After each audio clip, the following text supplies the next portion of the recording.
القضية التالية هي قضية المواقف القضايا الخارجية، وسأعود لموضوع اجتماعكم، واعذروني إذ أمر إليه عبر بعض القضايا الجزئية، فهذه فرصة يرى فيها بعضنا بعضا دون أن نمر بواسطة الإعلام الذي يستعمل المقص ويستعمل التأويل ويستعمل التحريف ويستعمل التغييب ويستعمل التعتيم.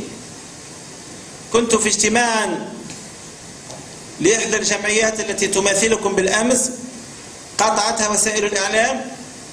أحضر اجتماعكم اليوم تقاطعه وسائل الإعلام، ولكن حضرت اجتماعات قبلها فكانت الفضاءات لا تتسع لوسائل الإعلام، والخلفية واضحة ومعروفة تعرفونها أكثر مني.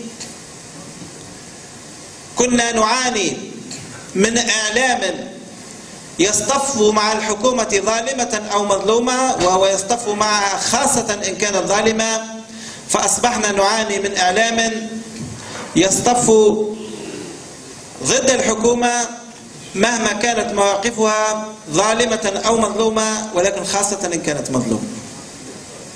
بلغ الأمر بالكثير من وسائل الإعلام أنها كانت تشترط على من تستجوبهم في الشمال الغربي أن تكون مداخلاتهم مهاجمة للحكومة مشتكية من تأخر تدخلها، فإن كان المجيب على غير ما يريدون قطعت وسنصرت إجابته.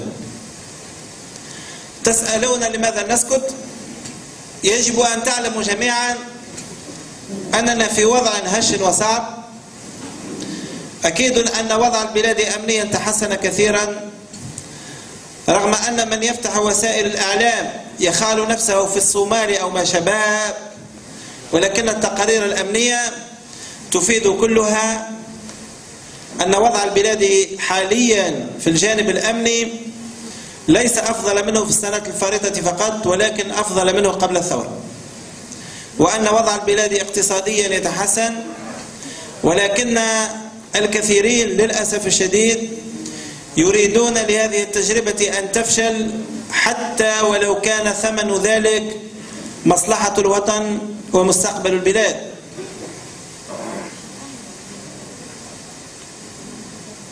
بعض هؤلاء ممن كان يصفق لسياسة تجفيف المنابع عندما استهدفت لها حركة النهضة داخليا، هم حاليا يحاولون ممارسة سياسة تجفيف المنابع خارجيا. كلما رأوا تقاربا مع دولة غربية أو عربية، كلما رأوا خطوات لمساعدة اقتصادية أو اتفاقات يستفيد منها اقتصاد البلاد، إلا وعملوا على تخريب هذه العلاقة وعلى استهداف هذا البلد وقياداته.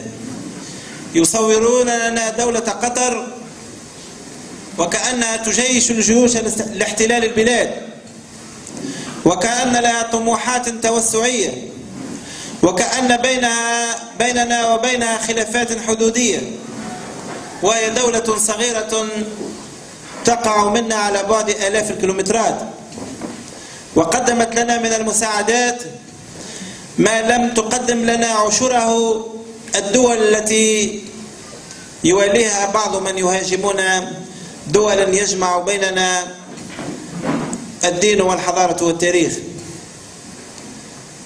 نحن لا نفرط في استقلال البلاد ولا في قرارنا الوطني، ولكننا أيضا لن ندخر جهدا في أن نجلب المساعدات حتى يقف الاقتصاد على قدميه، وحتى تنجح هذه التجربة إن شاء الله بحول الله، أحب من أحب وكره من كره.